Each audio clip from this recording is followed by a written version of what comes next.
Welcome, fearless dreamers. This is 10th episode of the Unstoppable Immigrant podcast.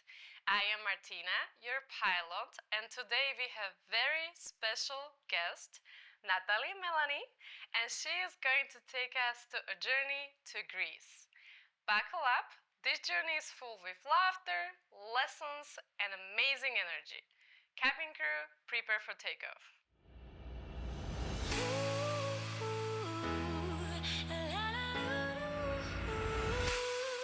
Is it true that you were this close to be deported in high school? When I first started teaching yoga, I had no idea that a massive brand would reach out to me. You taught yoga in front of how many thousands of people? Your network is your net worth. Your accent is not a limitation. There is opportunities in every conversation that you have. Natali, welcome to the Unstoppable Immigrant podcast. Thank you so much. So thrilled to have you for this special 10th episode. And I couldn't have a better guest. I'm very happy to hear your story, so let's dive into it. Thank you for having me. Of course. And congratulations on your podcast. What an honor you. to be a guest on it. Oh, thank you very much. Mm-hmm. So, Natali, please tell to our listeners, where in Greece are you from? So I'm from a state in the northern part of Greece called Chalkidiki. Chalkidiki! Yes. Her Greek is amazing. You guys are going to find out. A lot of people may have heard of Athens. It's like the capital. It's in the southern part of Greece, but I'm from the north. The main city there is called Thessaloniki, and it's a beautiful peninsula that's honestly as gorgeous as any island in Greece. Oh my goodness, that makes me want to go there so bad. Yeah. So, we all know you as Natali Melani, but I know that you have a Greek name. Are you, can you share? Yes. It's actually not that much of a shock. My Greek name is Natali. It's the same thing. And I kept the spelling the Greek way with just an I at the end just to honor like my heritage. So it's Natali. In American, it's Natalie, but I love living in Miami because people call me Nati or Natali, so they're closer to the roots. And how about your Greek last name? That one we're not going to talk about. Really? That one is a mouthful. It has 13 letters. Please, tell us. Pechlivanidou. Pechlivanidou. Yeah. Yeah? Natali Pechlivanidou. Yes. That almost sounds like art. Oh. Like, it sounds artsy to me. I love that. Yeah. Thank you. But I also love Natali Melani. So. Melanie, yeah. Melanie is my middle name, so I just kind of made that like my first name, last name. Short and sweet. Easy to remember. Sweet. Easy for, Americans to pronounce. Yes. Okay, tell us more about your childhood in Greece. Ooh, my childhood in Greece was honestly beautiful. I wasn't born in Greece, surprisingly. I was actually born in Sweden. My parents migrated there first. So I lived there till I was 5, and then I only lived in Greece between my 5 years and 10 years. But those are the years I really remember. Like, it feels like a really big part of my life, but it was a beach town. We had a Jeep. I knew it was summer when my mom would take like the Velcro off the Jeep and I could stand up in the back and ride to the beach. That sounds so much fun. Yeah, it was like beach days from morning. We would bring lunch and I would swim until the sunset, shampoo at the beach at those showers, and like ride home in the back of my mom's Jeep. Like, that's like a very fond memory. That sounds like a perfect childhood to me. Yeah, it was. It was short and sweet, but it was amazing, super special. Yeah. So you moved from Greece when you were 10 years old, but you spent like those 5 years, which are crucial. People develop their memories and skills and like culture and who they are also in that early age. Yeah. So how living in Greece affected you only for those 5 short years? I think maybe it's a Pisces thing, but maybe why I'm drawn to living by water. Like, anytime I'm visiting anywhere, or the cities I've chosen to live in the States are always by the water. Like, water is always visible. So being by the water is like a very calming, serene, and like, I guess, familiar like element for me. I would say that was a big part of it. I've lived in Miami, and I love being by the water. So yeah, I would say that's a huge So, one. you still speak Greek. Yes. Tell us something. Γεια σας, με λένε Ναταλή και είμαι εδώ με την καλή μου φίλη Μαρτίνα. Yay! What did you say? I said, hi, my name is Natalie, and I'm here with my good friend Martina. Oh, is Philly a friend? Yes, Philly. Philly. Oh, that's beautiful. That gives me throwback to when I lived there too. So Greece is a very popular touristy destination, and since you are from there, is there anything else you want to share to our listeners about Greece? Maybe something they would never think of? Yes. Oh, there's a few things, but a big thing about Greece is it's maybe unfortunately not all the beautiful white and blue homes. Santorini. Santorini. Mykonos. Mykonos. Those are just a cluster of islands in Greece that are just iconic for that. That's called the Cyclades. That's the group of islands. So they have that famous look. They paint the houses white every year to keep them fresh, and it looks amazing on postcards and wallpapers. But the rest of Greece, has regular homes, like white walls or brick. There's a lot of nature. There's mountains. There's a lot of greenery. There's actually 4 seasons in Greece, so it does get cold. When I lived there as a child, we would go skiing and snowboarding. Really? Especially in the that. northern part where I'm from. So yeah, there's definitely 4 seasons. If you're planning to visit Greece, you should visit in the spring or early fall. Between May and October is a great time. Now it's so popular. Summers are insane, and it does get hot. It does get humid. So I would say go on those seasons right before the middle of summer, and you'll get the best of it, of course. What else? How about the food? Tell us something about the food, because fun fact, I lived in Greece before I moved to United States, So and I love, and I love everything that you have in you, the Greek, how you say it, heritage? Heritage? Greek heritage, yes. Yeah. Because I can because I live there, I can see it in you, and for me, Greece is warm people, very loving people, fun people. They love to enjoy life and eat a good food. Yeah, so we can eat. Yeah, you can eat. Tell us, what's your favorite dish, Greek dish? Oof. Oh, man, there's so many, but my favorite is probably moussaka. Have you heard? You know it, right? Yes. Yeah, it's iconic. It's I don't want to do it the disservice by saying this, but the closest thing I could relate it to is maybe a lasagna, because it's layers of stuff and it's baked, but it's potatoes, eggplant, ground meat of your choice, seasonings cinnamon, thyme, everything. I mean, maybe that's just how I make it, but I put every seasoning in my drawer. And then on top, bechamel sauce, which is a flour, butter, milk, cream sauce. And then it's baked, and it comes out, it's slices like this. No. My mouth just watered explaining that. That's my favorite. I love to make it. I think I make the best one that I have. Kevin, my partner, agrees. He said last year mine is better than my mom's. That's a big deal. Yeah. It's probably the only thing that's better than my mom's, but But it's a huge deal. Yeah. It is a huge deal. And then if you like seafood, octopus. Oh, yes. Grilled octopus. A grilled octopus. Just lemon and oregano. Delicious. I always tell people, if you go to Greece and you eat seafood, have the octopus. Just try it. It's... Yeah. What is your favorite Greek food to cook? I would say probably moussaka, even though it's a little bit involved. I don't make it often. It's a treat. But probably that, or these zucchini boats. They're zucchini cut in half with ground meat on top. Super simple, super healthy. It's in your A cookbook. Greek salad. Yes. And tzatziki. I make those every day. Every day. Yes. I'm at a point where tzatziki has become my ranch, and I just use it as dressing on everything. And it's healthy, delicious, authentic to where you are from. I love it. It's clean, and it has lots of protein, probiotics, so yeah. Guilt-free. flavor. We will get to the cooking with Natali a little later.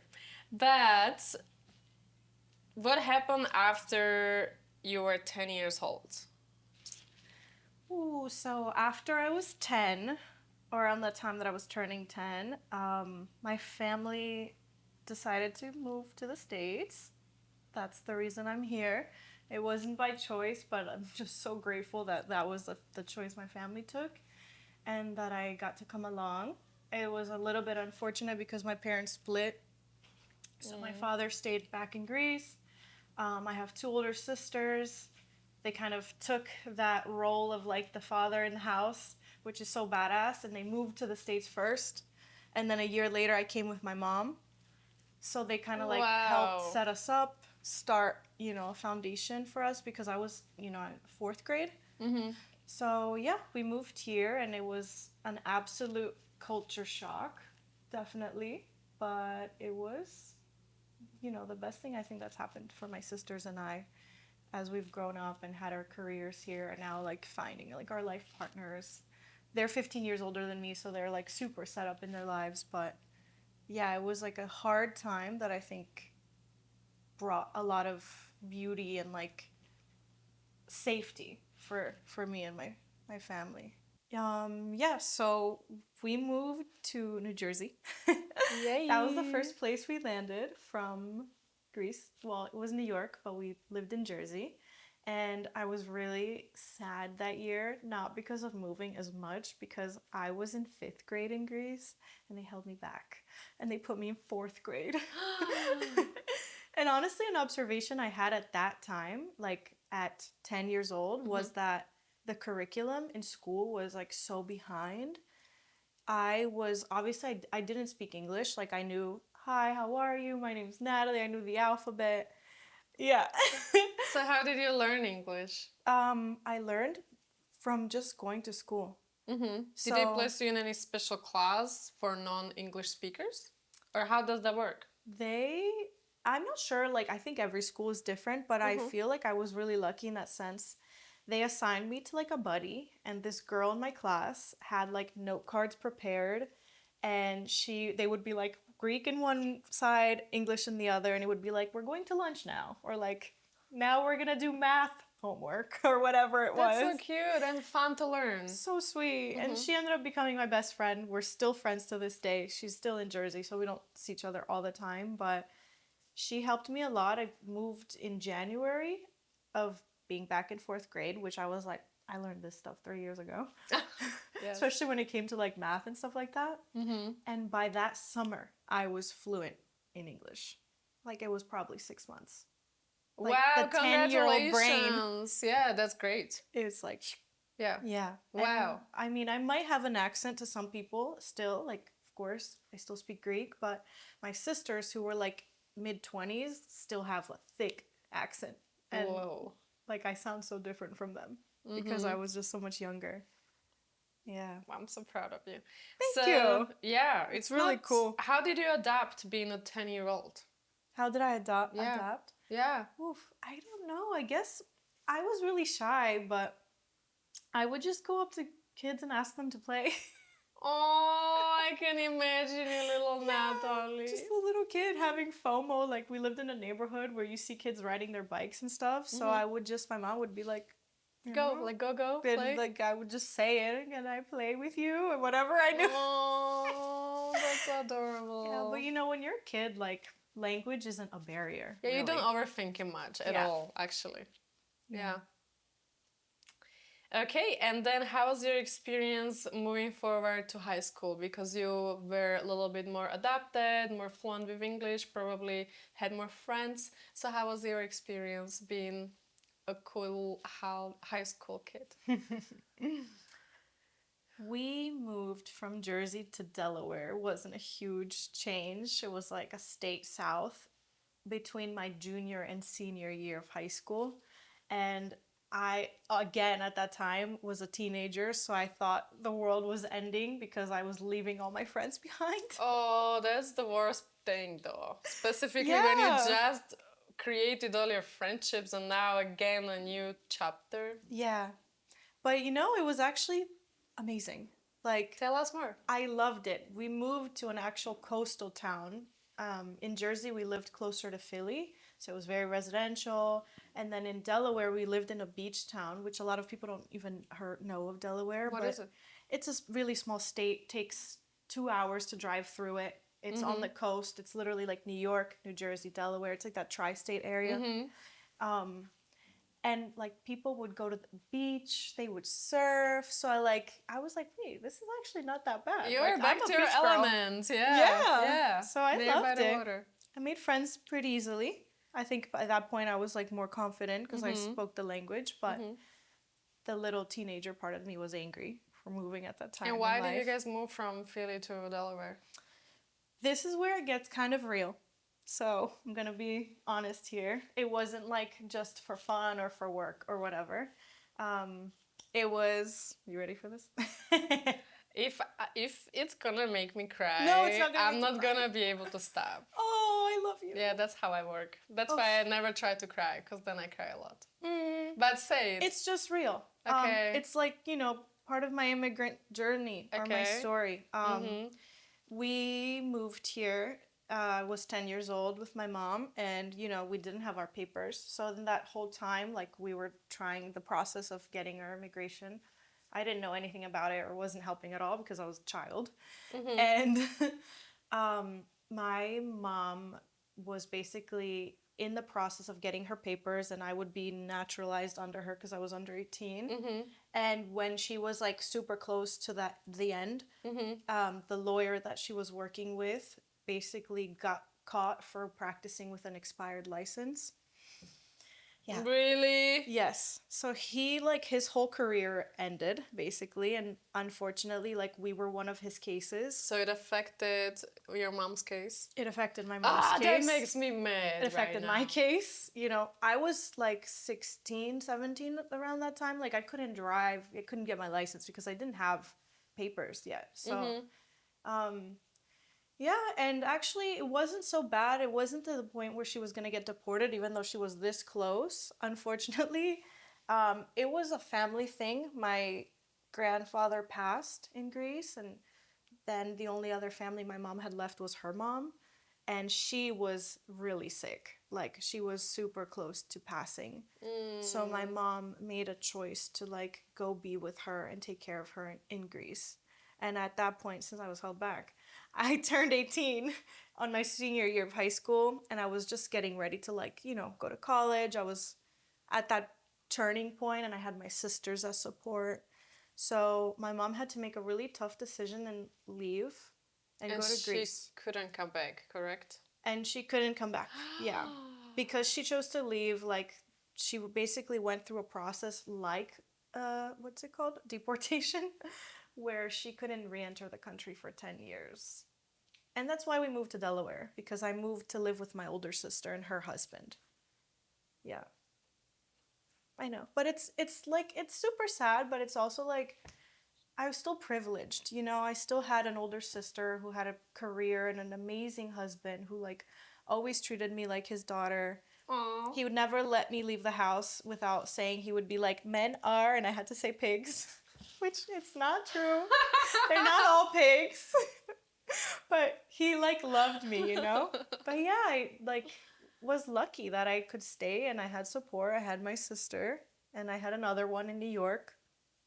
And your mom never came back to the United States? So now she can come back because it's been more than 10 years. Yeah, it's been, I think, the 13th. No, I think it's coming up on 15. The crazy part is that was 2010. And then 2020 was the year that my mom could re-enter the country. And we all know what happened that year. Yes. The, unfortunate course of these events is crazy. So she couldn't re-enter officially till almost 2022. Because of everything that was happening in the world and, what was happening in the presidential, all of that stuff. Yes. So she now can visit. Now she comes, once a year.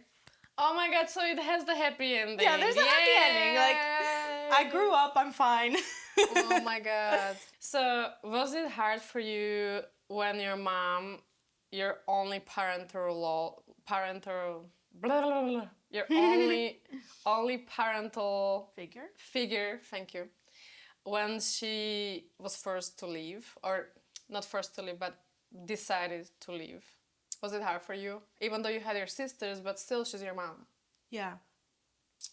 Yeah, it was really hard. I don't think I processed that honestly till like my Later. like 30s. Mm-hmm. But yeah, I think looking back, I was 18, so like at that time, you know, you think the world revolves around you. So I was like, you know, concerned with college and like my social and life and at that. But I think I was also very angry. Like I was so like confused and lost that there was a lot of anger that I just like suppressed, and like it resurfaced like everything and trauma does at some point. That now that I'm in a better place in my life, it came up and I've had to deal with it.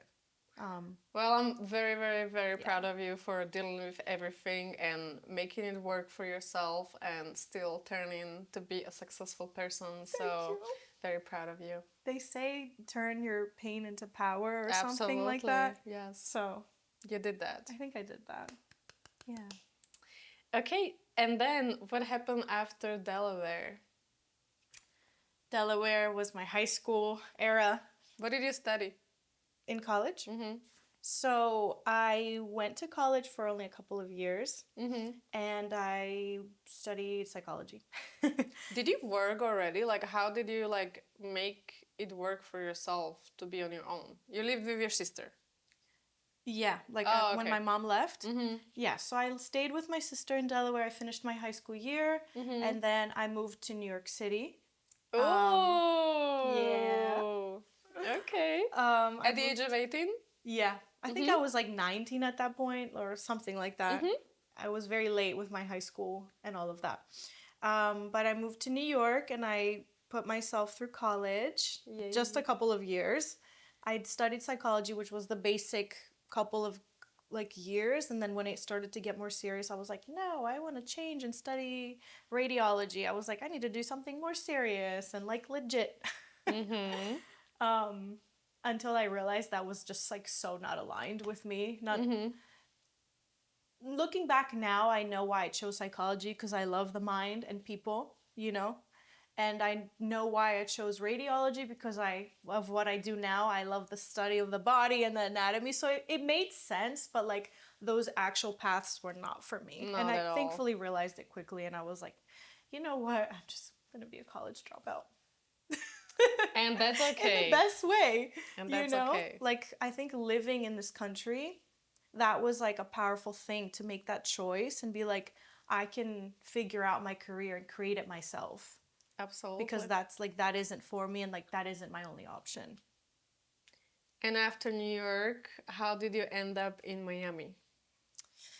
So Miami came in my mid-20s or like early 20s. I came down for spring break with one of my best friends. My birthday is in March, and we all know that's like Miami Music Week, all of that. So we road trip together, and we both fell in love with Miami. Her more, she stayed and never left. Amazing! What's her name? Natasha. Natasha, I love it, Natasha. I love you, Natasha. Good job, Natasha. Thank you for bringing me here. And then I took a different path. I actually moved to LA. So this comes back to me living by the coast and always choosing water. Water, okay. She moved to Miami. I moved to LA. I moved there to like pursue my yoga career and just be a girl in my 20s figuring life out. And it wasn't until a few years after living in LA that she hit me up and was like, hey, like are you coming back? Yeah, Just I have come a room back. available. And I was like, Destiny. Yeah. Like, well, we can live together as best friends. Like, if we don't take this shot right now, like we'll never live together. And I was like, let's go for it. It was a very last minute decision. How old were you? 26 or 27. And from all the places you lived, New York, Delaware, LA, which one you like the most? Miami? Yeah, Miami. Miami. Miami and LA, I would say. They're like half Close. and half. Yeah. Definitely. They both have things I love, but I wish I could like merge the two. Or like maybe one day have like the privilege of like living like in both and be bi-coastal. No doubt that that's gonna happen for you. What's the... She's like, hell. All right. We're putting that out there. To the universe. Looking to create unforgettable moments in Miami? Whether it's a romantic proposal, a dreamy picnic, or a special celebration, Maza events bring your vision to life. We handle every detail so you can simply show up and enjoy the magic. Book your experience today. Send us a DM on Instagram Maza_events or fill out the booking form in the show notes. So we know that you moved to Miami because of your friend. Yes. How was that experience for you? So I came to Miami at a pretty vulnerable time in my life. Even though I was in my mid-20s and thriving, I was coming out of a breakup. It was like a 6-year relationship. It ended beautifully, and I still look back at it with like, love in my heart. But it was just like a window, like a portal for me to just start fresh, like a chapter just for me. So I just chose why. I had my best friend who felt like home. We went through high school together in Delaware. So it was safe. And because of her, I had like a built-in sisterhood. She lived with one of her really good friends at the time in this home in North Miami Beach, like 3 blocks from the beach. And they had another room for me. So I moved in, came from like a sad place to like a home with 2 sisters. Because of them, they helped me get a job. I had a built-in group of friends, and I could just walk to the beach, cry my tears away, swim, get tan, And at the time, I was super into fitness, so I was like riding my bike to LA Fitness, I think like 5 times a week. Wow. I would like ride the bike to the gym, work out, ride back home. I was tan, ripped. It was great. So I think that's the why. Like life was like sunshine. Yes, it seems like such a good experience, specifically after breakup. Yeah. To have friends, to move to Miami, 3 blocks from the beach, focus on the wellness and, a healthy lifestyle. I think it's perfect breakup remedy. Yeah. Oh, yeah. Yep. So when you're looking back, what do you think was the hardest part to moving to United States and making it happen for yourself? I think the hardest part was definitely like not being a citizen or having papers. Definitely like hinders you being in high school and not being able to drive or like go get your permit and people asking you why. Have you ever felt less than American? I think at that time, when those questions would come up, yes. But not in general? No, not in general and not anymore. But I think maybe just in those little moments, like your self-worth gets questioned. But it's like, as an adult now, I can look back and be like, well, that has nothing to do with who you actually are. Exactly. I would say, yeah, that was hard. But we overcome it. And then not having my citizenship and papers when I was like getting out of high school and like I needed to go to college, so that was a little bit of like a weird transitional period in my life. I do want to say that like I was very lucky and I got married at a very young age. And I was able to eventually get my papers. It happened super quickly for me. I think within 6 months of getting married, I had like my green card. What? Yeah. Congratulations, that's so quick. So like it was like a very smooth process. I've heard nightmare stories and I just feel like and that helped me, so that's why I was able to actually go to college at that point. Amazing. But it was still hard, like being 19 years old and being like, why is this happening to me? It feels like limiting. Like it feels like the opportunities could have been there, but because of the papers, they are not there yet. Right? Like it was so close. Yeah. Like I had the grades, I had the but it wasn't as easy as just being like, let me just continue this path that normal Americans do as they finish high school. And then it's like, it was, for me, there were barriers. Oh, all the time. Yeah, I would say that was probably the hardest. And then after that, it got easier. Once you get your papers, life starts to get a lot easier. Much more easier. It's a freedom. It feels like freedom. Yeah. At least to me, it felt like that. Yeah. So what support or resources you wish you had when you came here? I wish there were things like social media maybe, because now like there's like a plethora of like communities and groups and things that you can join to find like your tribe, Yes. your people. It's easier now for sure. Yeah, like there's the amount of like Facebook groups that exist is crazy.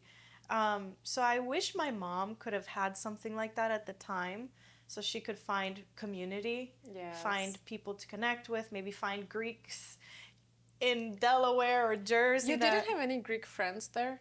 We did. We had a little bit of Okay. family and support, but That's not a ton. Mm-hmm. And we're actually, surprisingly, for a Greek family, we're not like a big fat Greek family. We're like pretty small. Mm-hmm. So I think, yeah, something as an adult I'm appreciating now, and also just because of the way I run my business, social media is like such a powerful tool, especially Yes. if it is a tool, if you use it in the way that you're supposed to, or that you choose. Yes. So I would say, like, if there were like social media or Facebook back then, like Would be easy. 20 years ago, I think my mom would have been better off. She would have felt more supported, Yes. and she would have found her tribe.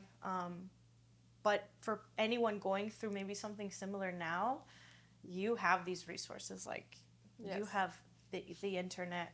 Find people and get out of your comfort zone and just Yes. like connect with others that are in your realm. Whatever you're interested in, like, you can find it so Yes. easily.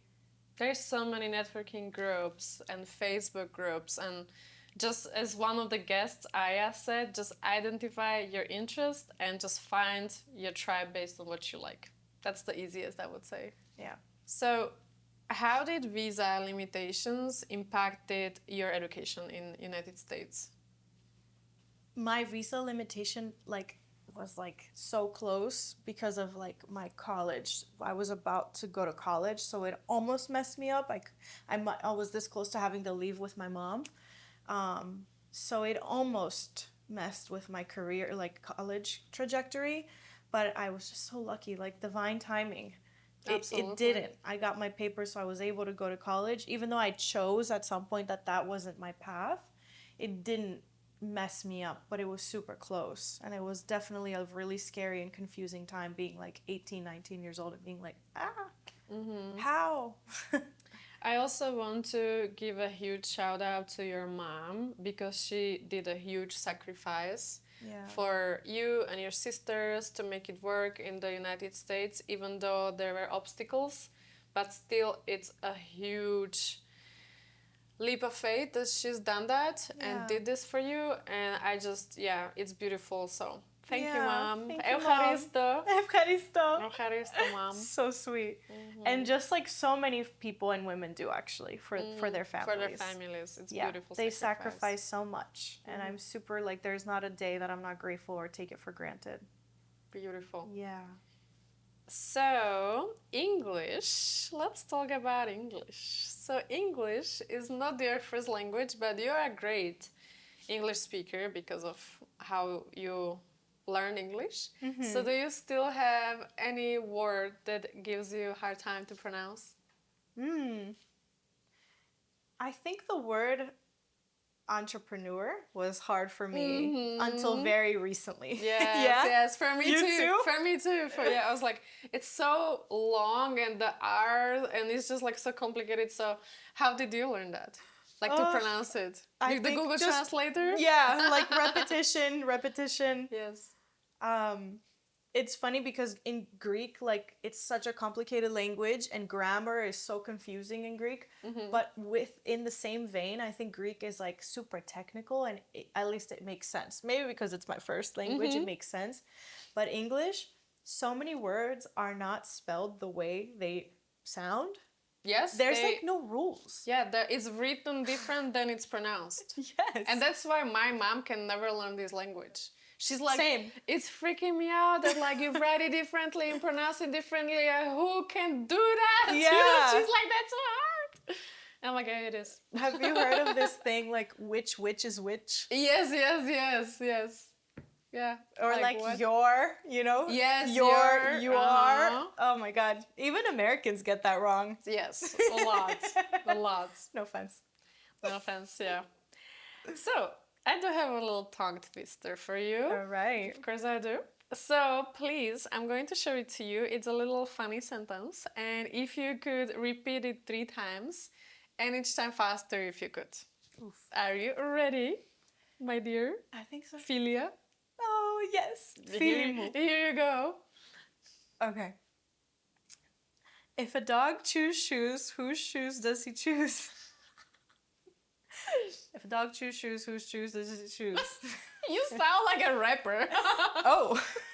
If a dog choose shoes, whose shoes does he choose? If a dog choose shoes, whose shoes does he choose? That's great. Oh my god, you're good. That was great. Very nice. Very You nice. find these things. You did great. Thank This you. was impressive. Attention, listeners! Don't forget to leave us a review to help this podcast grow. You can also subscribe on YouTube and follow us on Instagram and Spotify to keep up with the latest episodes. And now, thank you so much for flying the Unstoppable Immigrant airwaves, and let's get back to the show.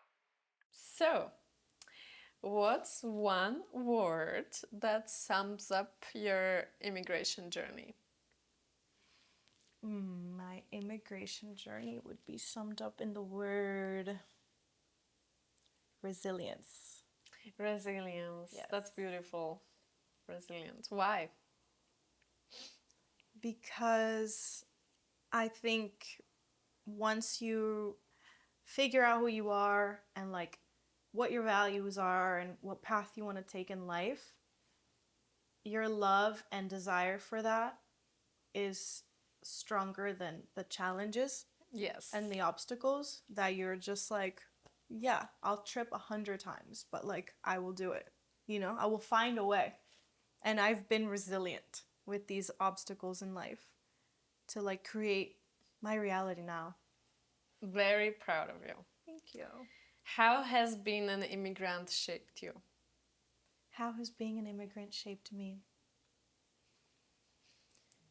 I would say being an immigrant definitely made me much more accepting of others and different people and cultures. Like there's nothing more exciting than meeting someone in Miami or wherever I visit and finding out they're from somewhere new or somewhere different, or even all the Latin American countries that people are from here. I feel like I'm so like loving and accepting of everyone, and I'm curious of their lives or their backgrounds, because I know that I'm different. You know, I know that I'm one of them. Yes. So I feel like I'm very like welcoming person, and that's You one are. of my goals in life, is to make people feel like safe in my presence, safe in my energy. And it's happening. And it's Yeah, happening. it's happening. It is. Thank you, She my makes love. people feel like that, for sure. Yeah. What is one key piece of advice for new immigrants? I would say that your network is your net worth. Your accent is not a limitation. Oh. And there is opportunities in every conversation that you have. Thank you. I would love to elaborate on that. Coming Please. back to like me speaking about the resources that we have now. You know, if you're even new to Miami or new to the country, use your phone and connect with people that do what you're into, or go out of your comfort zone and like go out and do things that you like, because that's how you will find aligned people and friendships. And it is through like networking, literally not just networking to connect and find clients or like find work, networking just to have community and support and like-minded humans in your aura. You can find someone that's just like, hey, like I know a doctor, or like I know a lawyer, or I have a tax person. But it's just like going out of your comfort zone to put yourself in scenarios where you'll meet people that are similar to you. You know, if you like yoga, go to yoga. And if you go to yoga twice and you see the same person there, the second time, say hi to them. You know, introduce yourself. Like, be that person. If they didn't say hi first, like, try to be the one to, like, you know, that might be going out of your comfort zone, but like, you know that one, usually that person is also there to make connections, you know? Even the people in Miami that might look super like stone cold and mean, and some of them are, that's the reality. A lot of them are like just like lonely people. Like, Yes. I've practiced saying hi, introducing myself to people, especially like I said, that I've seen maybe more than once. And I'm so shocked. Like, 99% of the time, their face lights up and they have like the most warm smile. And I'm just like you feel that. It's like, oh my God, you just needed a barrier to be broken so we could connect. And everybody wants to belong somewhere. Yeah. Everybody wants to have community, tribe, people they can spend their time with, trust. So, Yeah. absolutely.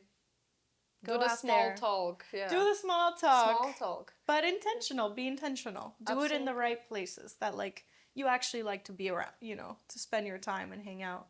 They exist for everyone. Whatever your niche is, like, it is out there. I love this. Yeah. It's funny because the last guest said the same thing. Yeah. And that's beautiful that like the power of networking is real. Yeah. So much. And I watched the last episode and I have to say I loved and connected with Aya, and when she said that I was like, yes, there is no other answer. Like, you want to connect, you want to find support, put yourself in those places. Yes, absolutely. Couldn't agree more with you. Looking back, Natalie, what is your wow, I've made it moment? That's such a sweet question. I'm sure you have some, more than one, but let's talk about one moment that's key moment for you, maybe the most meaningful or even soul nourishing, if you would like to say. Soul nourishing. Soul nourishing. Yeah. So I mentioned briefly that after college, when I left New York, I moved to LA for a minute.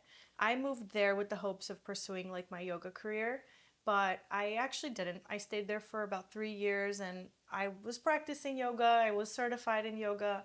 I just was maybe not using my resources, not going out of my comfort zone and networking, that I didn't really do anything with that. And it wasn't until I moved to Miami that I actually got into like yoga and teaching yoga. But I was doing it part-time and at the same time working at the SLS in South Beach. And I was teaching like beach classes for my co-workers. Like, that was my community at the time. And I had this goal that by 30 years old, I would be doing my career, whatever that was, and that I wouldn't be working in the service industry anymore. And 2020 happened, I guess like COVID happened in 2020, the same year and same month that I was turning 30. And this is where my wow, I made it moment, I think, was like the most significant so far, maybe till the next chapter, because I was turning 30. I was still working in this restaurant, which was an amazing time. You know, I was making amazing money and I'm not knocking it. I just knew that wasn't like my forever. You were a bottle service girl or a server? I was a cocktail server, so I did both. I worked for the hotel, but I did also work for Hyde Beach sometimes, and I did the bottle service, but not a lot, just sometimes. So yeah, long story short, the world stopped. The hotel closed. I lost my job completely. My position was dissolved, you know. And I was like, if this is not a sign from the universe to go all in and bet on myself, I don't know what is. And I'm so glad I did that. I started documenting myself, filming, and creating like a 21-day jumpstart is what I called it. Let's talk about it. It was like a 3-week program that you would learn yoga. It was an intro to yoga and workouts. All stuff you could do at home without weights or machines or anything like that. And to go with it, I created like a cookbook, like a recipe book. And it was just me in my regular apartment, in my regular kitchen with nothing but my iPhone.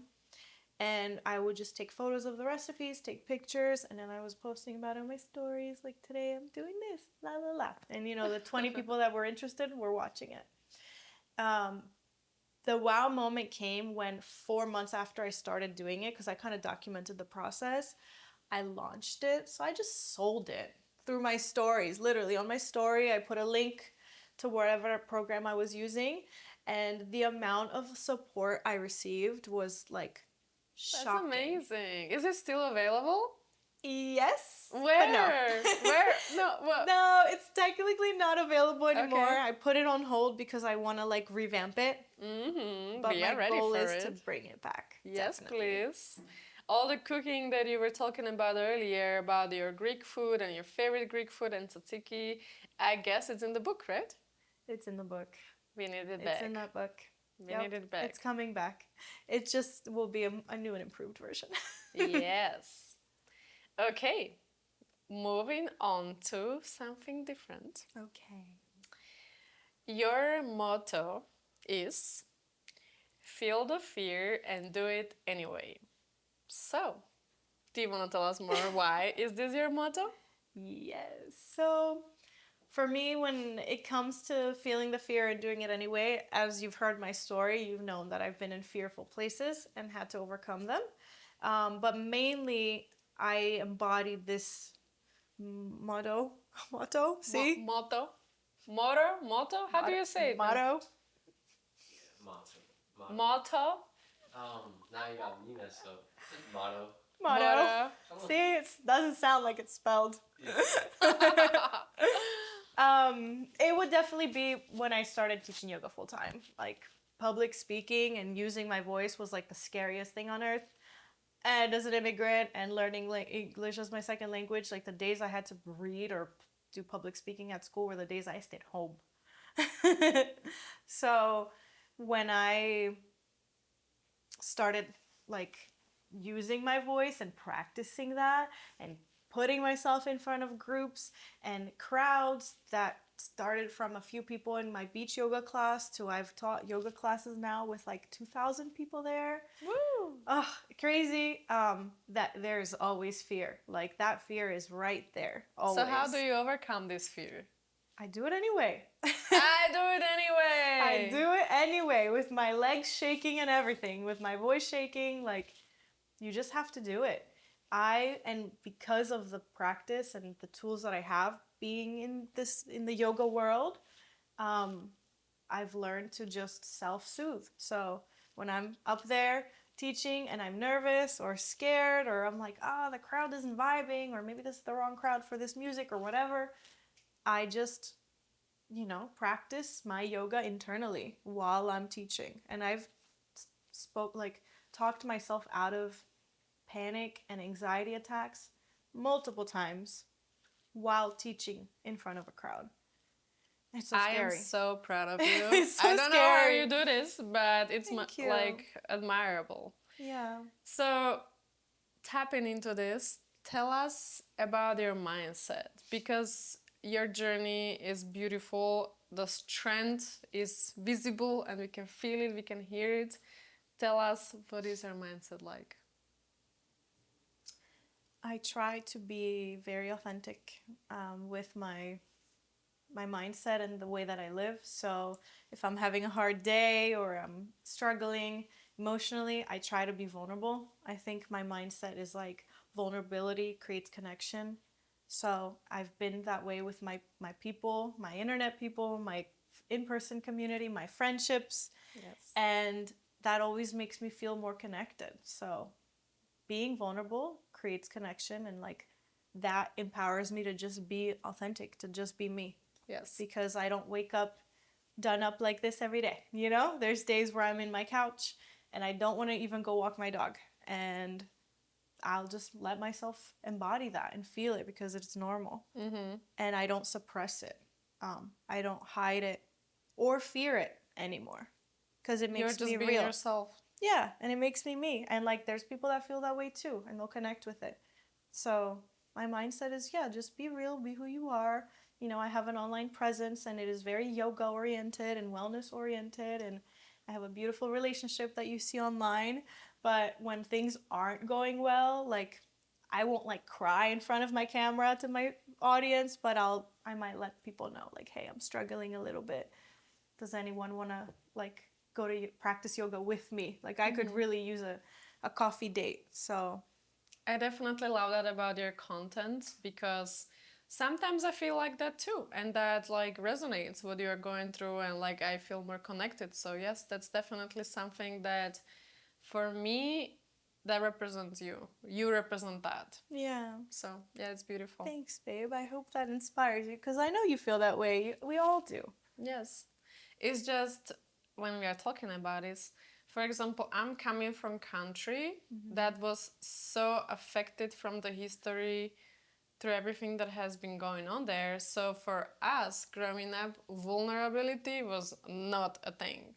Yeah. I would never discuss, not even with my own parents, how I feel, if I'm sad or any of that. So that's like a new thing for me too, to basically embrace it and start doing it. Like, and also on social media, you know. Yeah.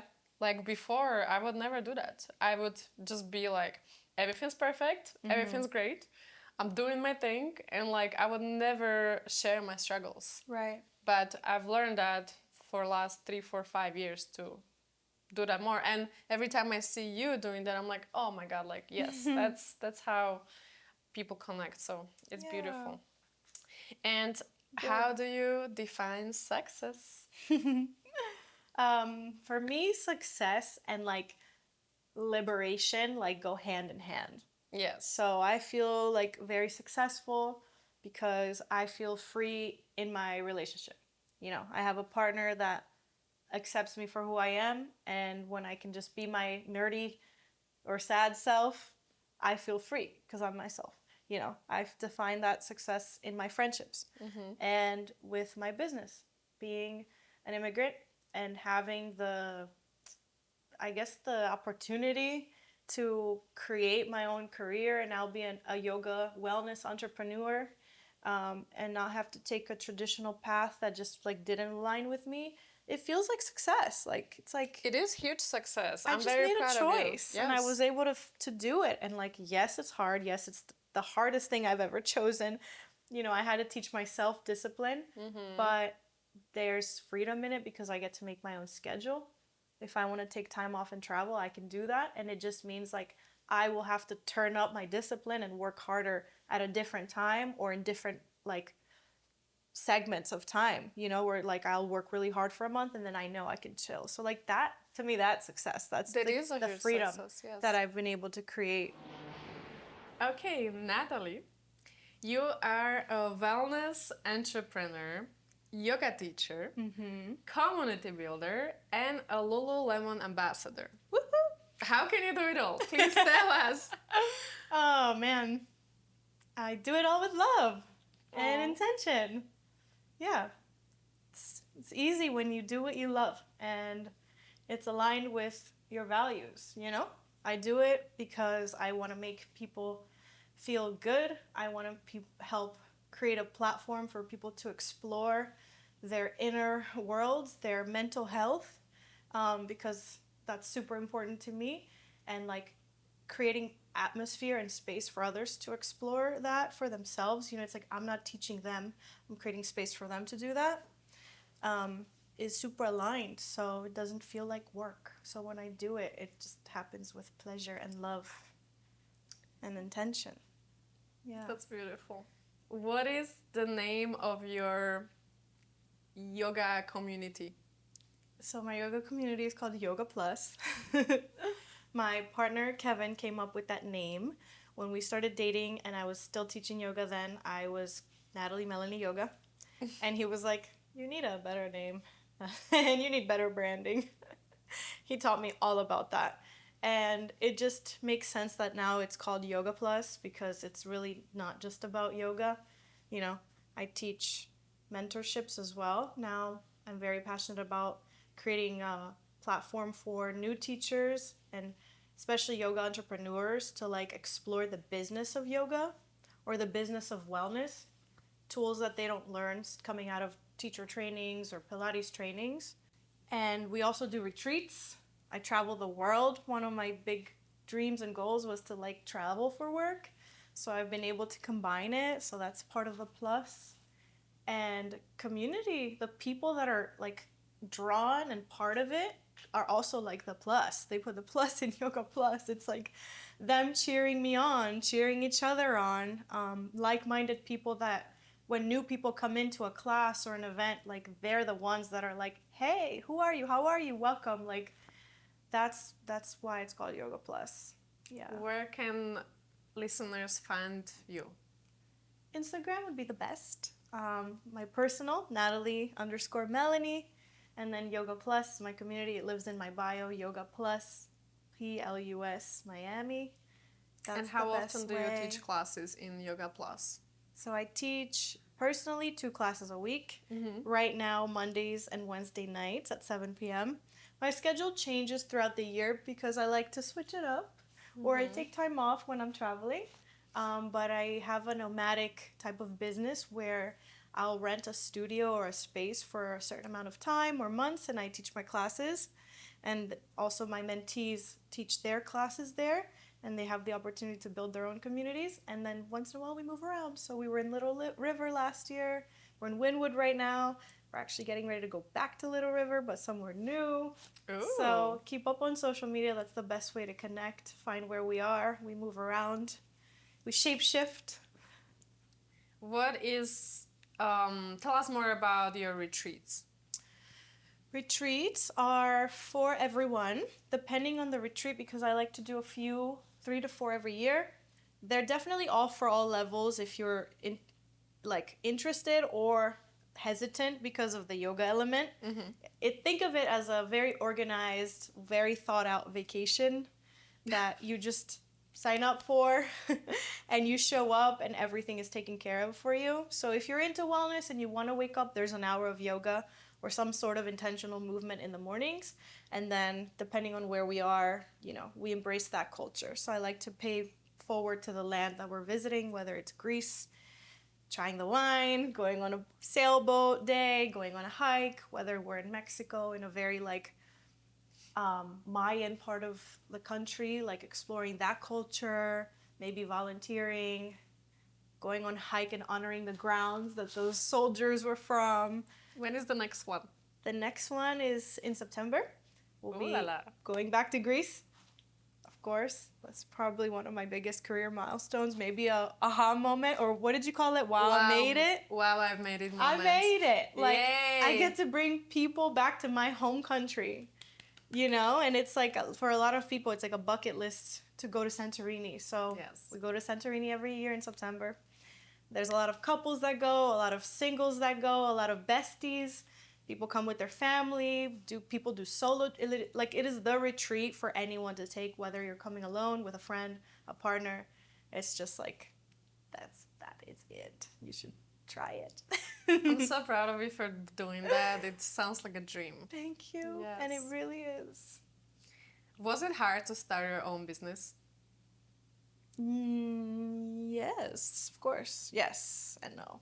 Yes. I think you were gonna say no. No, it's definitely hard, and It it is like I said earlier. Like it is a hard that you choose.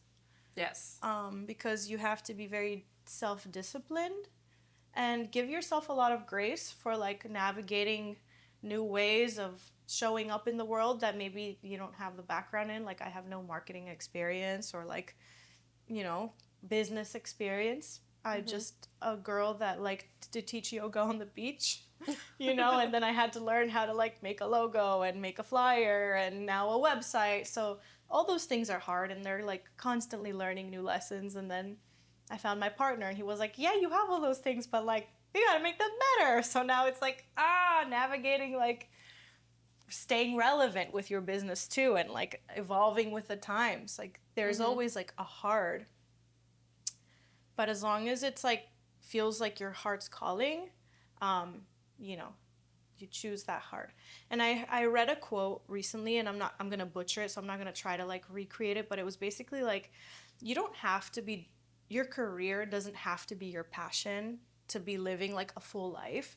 As long as your career lines up with your values, then you're complete. For me, it does feel like my passion and my values, but for some of you, if you're feeling you don't connect with that, it's maybe you have a job that's maybe being in a hospital all day, but if you like love people and you love to make people feel good, or like connecting with humans, then you know that you're still aligned with that. So like celebrate and like focus on that aspect. That's beautiful. Yeah. So you're a community builder. So how has that been for you to create community and be part of community? Tell us how community has shaped for you. Community is an interesting subject because as community builders, I think people assume that it's up to the community creator or community builder to like make community a thing. Mm-hmm. And yes, it is, because that's like the idea is birthed within the community creator, but it's also up to the community members to help foster that community. So like, for example, I tell my students all the time, I know you come to my classes because you love me and you're obsessed with this class. But now, I've been working with my mentees for almost a year. They're offering their classes. It is your responsibility as a community member to like go at least once and try their class. Like that's you going out of your comfort zone, supporting someone new, because they were trained under me, so they share values and they have their own paths. So support Yoga Plus by supporting other aspects or limbs of it other than just me. I think that's something I'm trying to also teach my community, and like it's been so beautiful and rewarding to see them show up for other members of my team, teaching their classes, and giving back to them. It's like you have to give to them something valuable for them to continue to connect with you. So creating new opportunities for them to come together. I love it. Yeah. How have you become the Lululemon ambassador? Lululemon. So cool. So interesting. So crazy. Like, that's just awesome. It came to me somehow. I guess I was teaching in my studio a few years ago. I was teaching a class, and a team of Lululemon members came to do like a team bonding experience at our studio.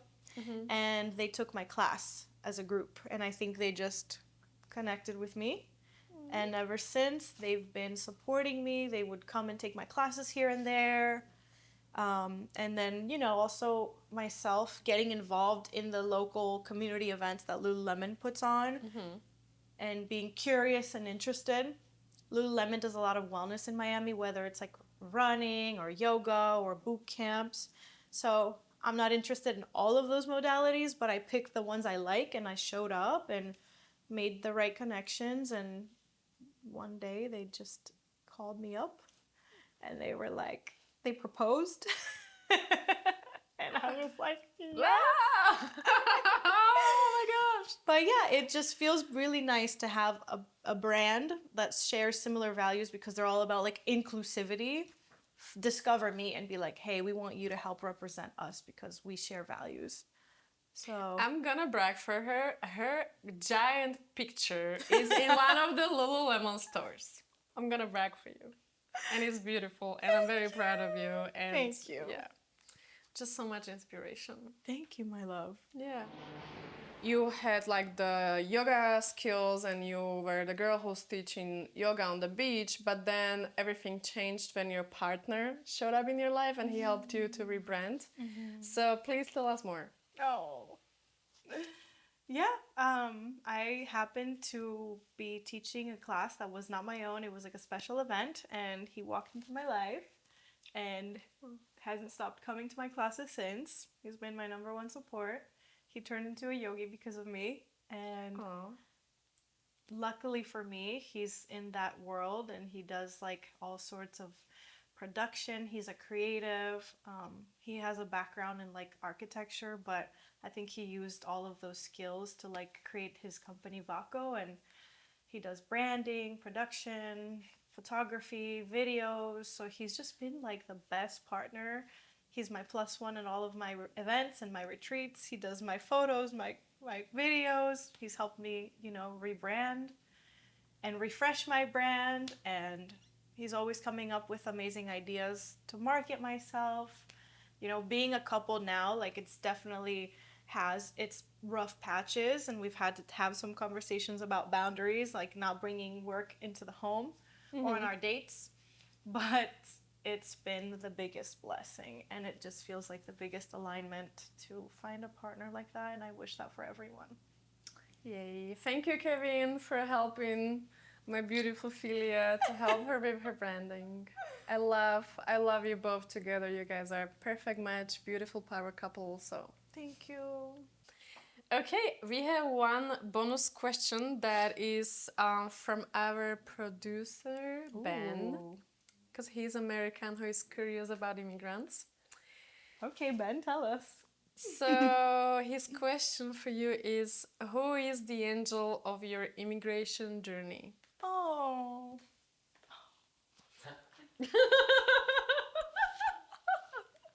Everybody's like, oh.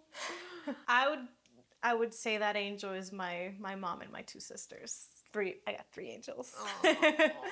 Definitely my mom for taking like that huge leap and risk at the time that she did, to sacrifice and leave a part of herself and her life behind to give her daughters a better life. She's definitely an angel, even though she had to leave for at some point. But then also my sisters. I feel very lucky, like they're my angels, to have two older sisters who helped pave the path for me and help support me.